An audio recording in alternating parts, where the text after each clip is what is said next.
નમસ્કાર મિત્રો દેશ અને દુનિયાના સુપરફાસ્ટ સમાચારમાં તમારું સ્વાગત છે। પીએમ નરેન્દ્ર મોદી ગુજરાતના પ્રવાસે આવશે। દેશના વડાપ્રધાન નરેન્દ્ર મોદી ગુજરાતના પ્રવાસે આવશે। સામે આવેલી માહિતી અનુસાર પીએમ મોદી ગુજરાતના પ્રવાસ દરમિયાન વડનગર અને બહુચરાજીની મુલાકાત લેશે। વડનગરમાં મલ્ટી મોડલ ટ્રાન્સપોર્ટ હબનું ઉદ્ઘાટન કરશે। આ ઉપરાંત બહુચરાજીમાં ઇલેક્ટ્રિક વાહન પ્લાન્ટનું ઉદ્ઘાટન કરશે। પીએમ મોદી 25 ઓગસ્ટે રાત્રિ રોકાણ રાજભવનમાં કરનારા છે। મિત્રો અન્ય મહત્વના સમાચારની વાત કરીએ તો રમણ વોરાની બોગસ ખેડૂત કેસમાં મુશ્કેલીઓ વધી। ઈડરના ભાજપના એમએલએ અને પૂર્વ મંત્રી રમણ વોરા સામે બોગસ ખેડૂત ખાતેદાર કેસમાં કાર્યવાહી શરૂ થઈ છે। તંત્રએ તેમને જમીન ખરીદી અંગે ખુલાસા માટે 3 નોટિસ આપી છે। આક્ષેપ મુજબ તેમણે ખોટો ખેડૂત દાખલો વટાવીને કરોડોની જમીન પોતાના નામે કરી લીધી છે। જો તેઓ દોષિત સાબિત થશે તો મૂળ ખેડૂતને જમીન પરત અપાશે અને જંત્રીના ભાવે 3 ગણો દંડ વસૂલાશે। ગાંધીનગર અને ઈડર મામલતદાર દ્વારા કાર્યવાહી હાથ ધરવામાં આવશે। મિત્રો અન્ય મહત્વના સમાચારની વાત કરીએ તો પહેલા પિઝા પાર્ટી, પછી બહેન અને બોયફ્રેન્ડની ધોલાઈ। ઉત્તર પ્રદેશમાં હાપુડમાં ફીઝગંજમાં રોડ પર આવેલા પિઝા કેફેમાં ફિલ્મી દ્રશ્યો જેવી ઘટના બની। એક યુવક પોતાની પ્રેમિકા સાથે પિઝાનો આનંદ માણી રહ્યો હતો ત્યારે યુવતીનો ભાઈ સાથીઓ સાથે આવી પહોંચ્યો। બહેન અને પ્રેમી સાથે જોઈને તે ગુસ્સે ભરાયો અને યુવકને લાકડી અને લાત માર્યો હતો। ઘટનાનો વિડીયો સોશિયલ મીડિયામાં વાયરલ થયો છે। મિત્રો અન્ય મહત્વના સમાચારની વાત કરીએ તો ડીઆરડીઓના ગેસ્ટ હાઉસ મેનેજર પાકિસ્તાની જાસૂસ નીકળ્યો। ડીઆરડીઓના ગેસ્ટ હાઉસ મેનેજર મહેન્દ્ર પ્રસાદની પાકિસ્તાની ગુપ્તચર એજન્સી આઈએસઆઈ માટે જાસૂસી કરવાના આરોપસર ધરપકડ કરવામાં આવી છે। મહેન્દ્ર પ્રસાદ ચંદન ફિલ્ડ ફાયરિંગ રેન્જ નજીક ડીઆરડીઓમાં ગેસ્ટ હાઉસ મેનેજર તરીકે કોન્ટ્રાક્ટ ઉપર તૈનાત છે। રાજસ્થાનની સીઆઈડી ઇન્ટેલિજન્સ દ્વારા તેમની ધરપકડ કરવામાં આવી છે। તેમના પર ગુપ્ત અને વ્યૂહાત્મક માહિતી પાકિસ્તાન મોકલવાનો આરોપ છે। મિત્રો અન્ય મહત્વના સમાચારની વાત કરીએ તો ખેતરોમાં કેમિકલયુક્ત પાણી છોડાતા ખાનગી કંપનીને નોટિસ। કડીના ઔદ્યોગિક વિસ્તારમાં ફરી એકવાર પ્રદૂષિત પાણીનો મામલો સામે આવ્યો છે।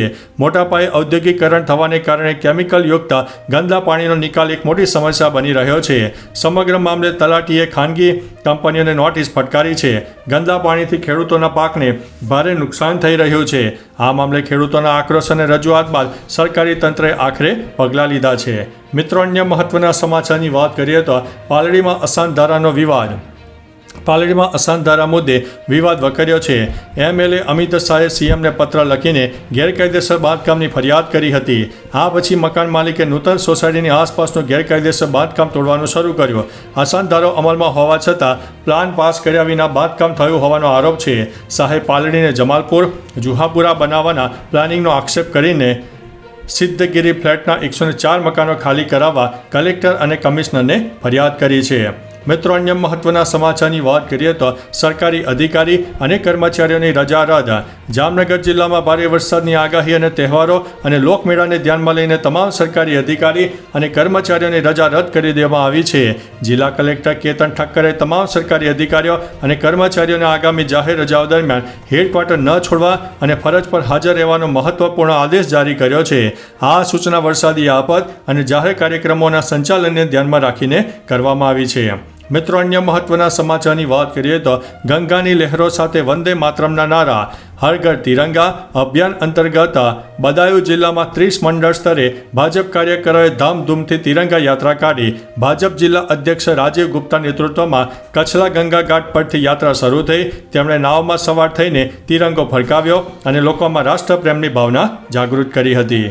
મિત્રો અન્ય મહત્વના સમાચારની વાત કરીએ તો પેટ્રોલ ડીઝલ પર જનતાને ડામ, કંપનીઓ અને સરકારને ફાયદો।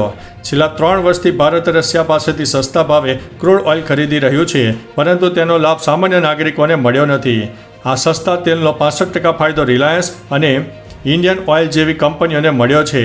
સરકારે 35% ફાયદો થયો છે। કેન્દ્ર અને રાજ્ય સરકારો પેટ્રોલ અને ડીઝલ પર અનુક્રમે 46% અને 42% ટેક્સ વસૂલે છે। પરિણામે કંપનીઓ અને સરકારની તિજોરીઓ ભરાઈ રહી છે। મિત્રો અન્ય મહત્વના સમાચારની વાત કરીએ તો એક પણ ખેડૂત ખાતરથી વંચિત ન રહે તેવો સીએમ પટેલનો આદેશ સામે આવ્યો છે। ગુજરાતમાં ખાતરની અછતના કારણે સર્જાયેલી સમસ્યાને મુખ્યમંત્રી ભૂપેન્દ્રભાઈ પટેલે કેબિનેટ બેઠકમાં કડક વલણ અપનાવ્યું છે। તેમણે મંત્રીઓ અને અધિકારીઓને સ્પષ્ટ આદેશ આપતા કહ્યું છે કે એક પણ ખેડૂત ખાતરથી વંચિત ન રહે। મુખ્યમંત્રી મુખ્યમંત્રીએ ખાતરનો પૂરતો જથ્થો ખેડૂતો સુધી સમયસર પહોંચાડવા માટે 1 સપ્તાહનું અલ્ટિમેટમ આપ્યું છે. આ નિર્ણયથી ખાતરની કાળાબજારી અને હેરાફેરી અટકશે તેવી પણ આશા છે. મિત્રો, અન્ય મહત્વના સમાચારની વાત કરીએ તો સૂત્રાપાડામાં દીપડો પાંજરે પુરાયો છે.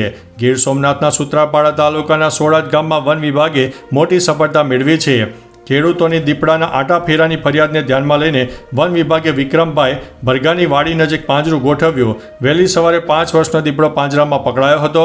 વન વિભાગે રેસ્ક્યુ ઓપરેશન હાથ ધર્યું. દીપડાને અમરાપુર એનિમલ કેર સેન્ટર ખાતે ખસેડાયો છે. આ કાર્યવાહીથી ગ્રામજનો અને ખેડૂતોમાં રાહતની લાગણી વ્યાપી ગઈ છે. મિત્રો, અન્ય મહત્વના સમાચારની વાત કરીએ તો વિરાસત લોકમેળો, કીર્તિદાનનું આમંત્રણ. સૌરાષ્ટ્રમાં જન્માષ્ટમીના તહેવાર નિમિત્તે ઘણા શહેરોમાં લોકમેળાનું આયોજન કરવામાં આવ્યું છે. રાજકોટ, સુરેન્દ્રનગર, વઢવાણ અને ધાંગધ્રા ખાતે ભાતીગળ લોકમેળાનું આયોજન કરવામાં આવ્યું છે. સુરેન્દ્રનગરના લોકમેળાનું નામ વિરાસત લોકમેળો 2025 રાખવામાં આવ્યું છે. આ મેળામાં લોકગાયક કીર્તિદાન ગઢવી 14 ઓગસ્ટના રોજ લોકોને આનંદ કરાવશે. મેળામાં પધારવા માટે કીર્તિદાને આમંત્રણ આપતો વિડીયો જાહેર કર્યો છે. તો ચાલો મિત્રો, ફરીથી દેશ અને દુનિયાના સુપરફાસ્ટ સમાચાર લઈને મળતા રહીશું. ત્યાં સુધી અમને રજા આપશો. નમસ્તે.